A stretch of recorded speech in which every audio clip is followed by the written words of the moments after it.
1970년대 후반 뉴욕, 아시다시피 범죄율은 막 치솟고 시 재정은 거의 바닥이었죠. 그야말로 위기의 도시였습니다. 네, 정말 암울했던 시기였어요. 그런데 위기는 또 누군가에겐 기회라고 하잖아요. 오늘 우리가 깊이 파고들 자료들은 바로 이 시기 뉴욕 맨해튼에 그야말로 뛰어든 한 인물, 도널드 트럼프의 야망, 그리고 그의 브랜드 구축 전략에 대한 이야기입니다. 맞아요. 아버지 사업 물려받아마자 그랬다면서요. 퀸즈는 너무 좁다. 맨해튼으로 가겠다. 네, 그런 야심찬 선언을 했었죠. 과연 그의 그 야망이 어떻게 도시의 스카이라인을 바꾸고 또 사람들의 인식을 바꿔놓았는지 그 핵심 전략을 한번 파헤쳐 보려고 합니다.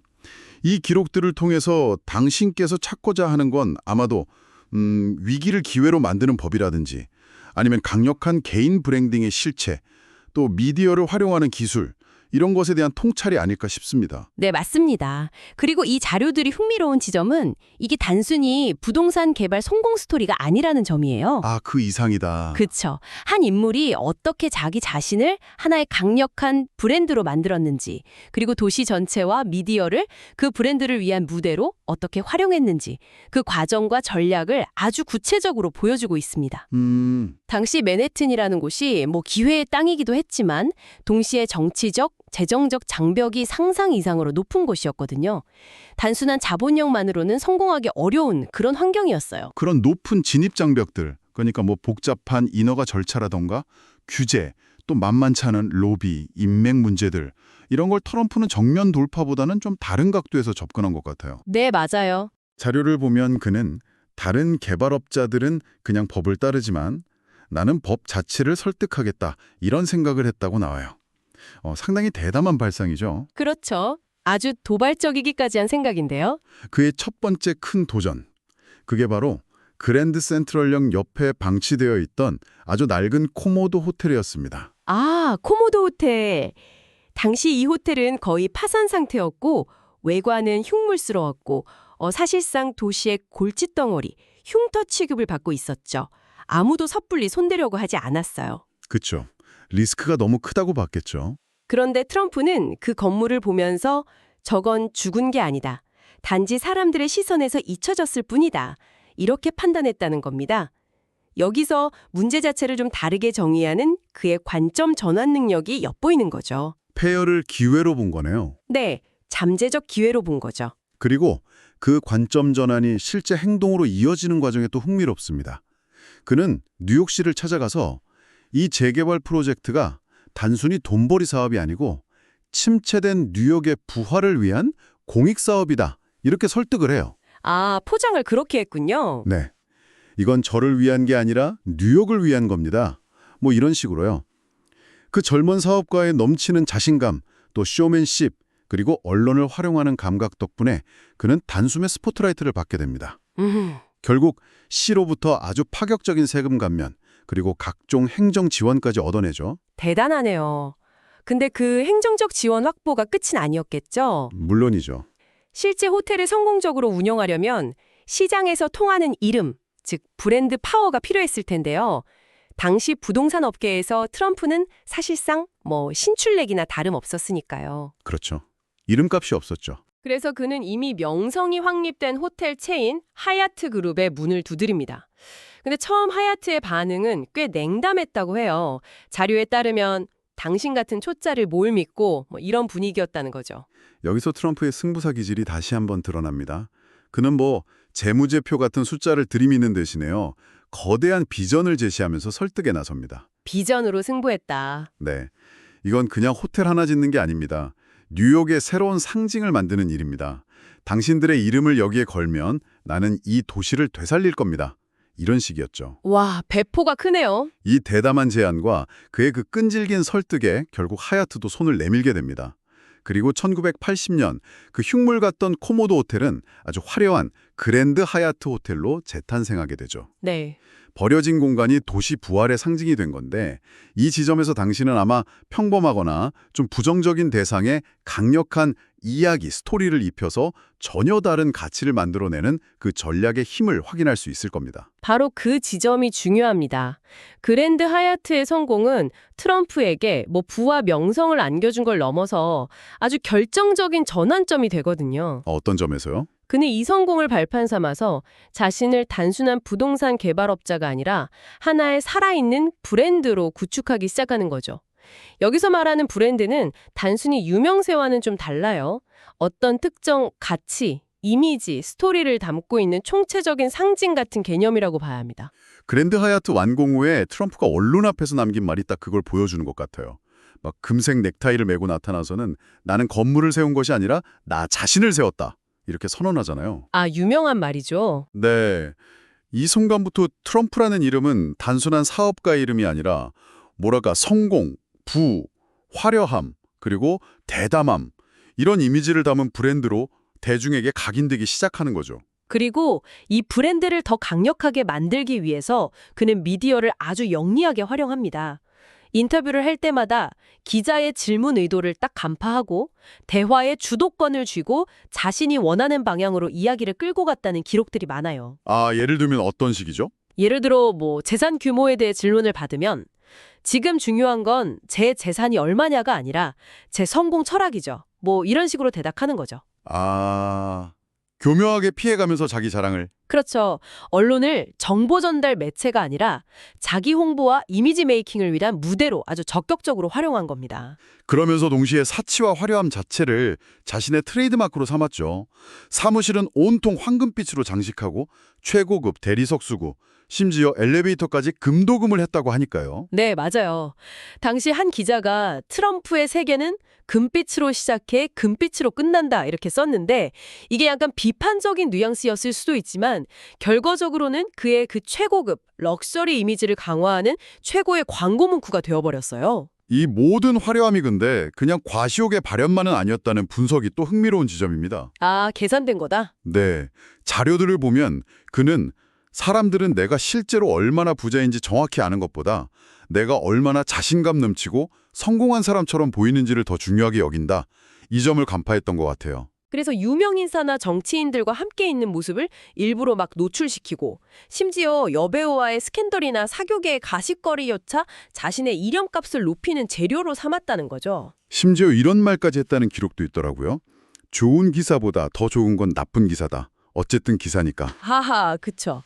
노이즈 마케팅 전략인 셈인데. 네, 논란이나 비판까지도 그냥 인지도를 높이는 연료로 사용하는 아주 대담하면서도 어떻게 보면 좀 위험한 방식이죠. 맞아요. 위험하죠. 이런 과정을 거치면서 그는 비즈니스맨에서 셀러브리티로 그리고 점차 성공과 야망의 아이콘으로 이렇게 자리매김하게 됩니다.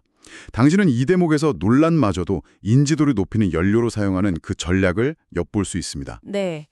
그리고 그 야망의 상징적인 정점, 그게 바로 1983년에 완공된 트럼프 타워였습니다.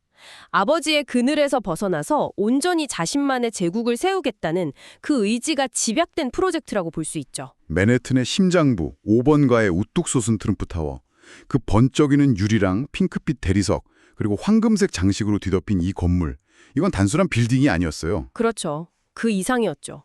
트럼프라는 인물의 존재감과 성공을 뉴욕 한복판에 그냥 각인시킨 거대한 선언문 같았죠. 내가 바로 뉴욕의 중심이다. 이렇게 외치는 것처럼요. 그는 트럼프 타워의 로비를 단순한 공용 공간이 아니라 대중이 와서 감탄하고 열망하게 만드는 무대로 설계했습니다. 인공 폭포도 만들고 명품 부티크 입점시키고 화려한 장식들, 이 모든 게 아주 치밀하게 계산된 연출이었던 거죠. 무대 연출이네요, 정말.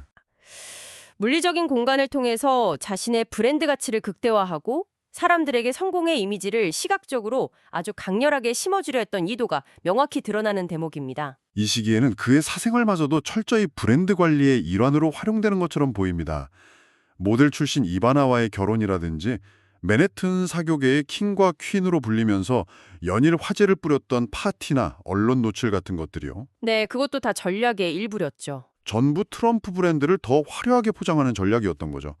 한 기자가 왜 이렇게 자신을 끊임없이 드러냅니까? 라고 물으니까 나는 유명해지는 게 아니라 유명세를 경영하는 겁니다. 라고 답했다는 일화는 꽤 유명하죠. 아, 정말 대단한 자신감의 표현인데요.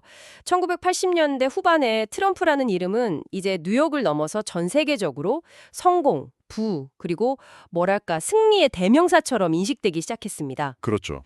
그의 건물, 그의 책, 그의 라이프 스타일 자체가 하나의 거대한 상풍이자 선망의 대상이 된 것이죠. 하지만 그 화려함의 이면에는 늘 이기는 것이 전부다. Winning is everything이라는 어떻게 보면 좀 냉혹하리만큼 단호한 원칙이 깔려 있었어요. 승리지상주의. 네. 여기서 우리가 주목할 점은 어떻게 한 개인의 삶, 그리고 공적인 이미지, 또 그가 만든 물리적 상징물들, 예를 들면 트럼프 타워 같은 것들이 하나를 융합돼서 강력한 브랜드 서사를 만들어낼 수 있는지, 바로 그 메커니즘일 겁니다. 당신이 여기서 주목할 부분은 바로 그 통합 과정일 거예요. 하지만 영원히 상승곡선만 그릴 수는 없겠죠. 그렇게 거침없이 질주하던 그에게도 서서히 균열의 조짐이 보이기 시작하는데요.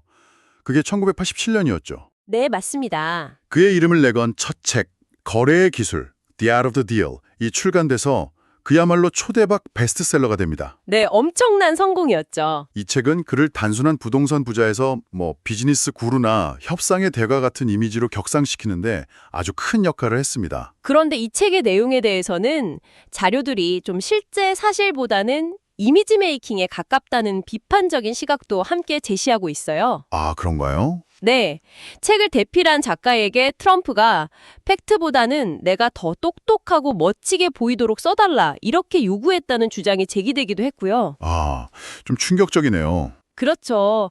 그럼에도 불구하고 당시 대중과 언론은 대체로 그가 제시한 이미지를 받아들였고 자수성가의 아이콘, 천재 사업가 이런 수식어를 붙여주면서 그의 명성을 더욱 높여주었습니다. 문제는 바로 이 성공에 취해서 현실 감각하고 리스크 관리 능력이 좀 무뎌지기 시작했다는 점인 것 같아요. 네, 그게 문제였죠. 1980년대 후반, 그는 맨해튼 부동산에서의 성공을 발판 삼아서 애틀랜틱 시티의 카지노, 호텔 리조트, 심지어 항공사, 트럼프 셔틀, 미스 유니버스 대회까지 인수하면서 사업 영역을 약간 무분별하게 확장합니다. 네, 문어발시 확장이라고 하죠. 트럼프라는 이름 자체가 그냥 흥행 보증수표처럼 여겨졌고 그 이름이 붙은 모든 것이 하나의 거대한 쇼처럼 소비되었죠. 하지만 이런 확장은 필연적으로 과도한 부채를 동반했습니다. 자신감은 하늘을 찔렀지만 실제 자금 조달은 대부분 빚에 의존했던 거죠. 아, 레버리지를 너무 많이 썼군요. 그렇죠. 설상가상으로 1980년대 말부터 부동산 시장의 거품이 서서히 꺼지기 시작하면서 그가 세운 제국은 아주 심각한 재정 위기에 직면하게 됩니다.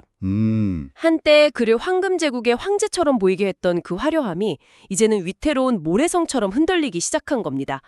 그럼에도 불구하고 그는 실패를 인정하지 않으려 했다고 자료들은 지적합니다. 어떻게 대응했는데요? 나는 절대 파산하지 않는다. 만약 문제가 생긴다면 그건 내 잘못이 아니라 다른 누군가의 잘못이다. 이런 식의 태도를 보였다는 기록들이 있죠. 아, 책임을 전가하는 듯한 바로 이 지점에서 우리는 그 화려한 성공신화 뒤에 가려져 있던 위험 관리의 부재를 보게 되는 것 같습니다. 네, 명확하게 드러나죠. 그리고 아무리 공들여 만든 이미지라 할지라도 결국 차가운 현실의 벽 앞에서는 한계를 드러낼 수밖에 없다는 점을 확인하게 되고요. 아마 당신께서는 성공 가도를 달릴 때조차 잠재적 위험을 어떻게 인지하고 대비해야 하는지, 또 외형적인 성공과 내실 있는 경영 사이의 균형이 왜 중요한지에 대해 다시 한번 생각해보게 될 것입니다. 그렇습니다.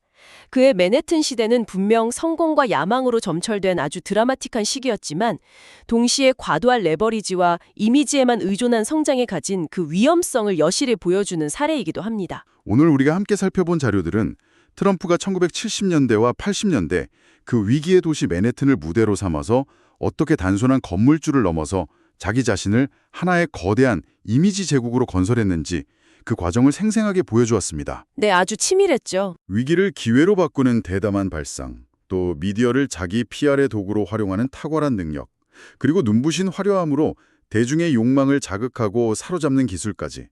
어쩌면 그에게 현실은 언제나 연출 가능한 무대였고 사람들은 그 무대에 열광하는 관객이었을지도 모른다는 생각이 드네요. 핵심은 그가 단순히 돈을 많이 번 사업가에 그친 게 아니라 트럼프라는 이름 자체를 값을 매기기 어려울 정도의 강력한 브랜드 자산으로 만들었다는 사실입니다. 그렇죠. 브랜드 자산. 성공과 야망은 물론이고 그를 둘러싼 수많은 논란과 스캔들조차 결국에는 브랜드의 인지도를 높이고 그 서사를 더욱 입체적으로 만드는 재료로 활용하는 어떻게 보면 참 놀라운 능력을 보여주었죠. 자, 이제 오늘 분석을 마무리하면서 당신께 마지막으로 흥미로운 질문 하나를 던져볼까 합니다. 네. 저희가 살펴본 자료의 말미에는 다음 이야기로 파산의 미학을 다루면서 이런 문구가 등장합니다. 무너져야 비로소 그는 불멸이 되었다. 아, 의미심장한데요? 네, 이것은 과연 무엇을 의미할까요? 어쩌면 우리가 끝이라고 생각하는 실패나 몰락조차도 특히 자기 자신이 곧 브랜드인 그런 인물에게는 예상을 뒤엎는 또 다른 서사를 만들고 심지어 어떤 의미에서는 불멸성을 획득하는 예상치 못한 전환점이 될 수도 있다는 뜻은 아닐까요? 이 질문에 대한 답을 한번 생각해 보시는 것도 의미 있을 것 같습니다.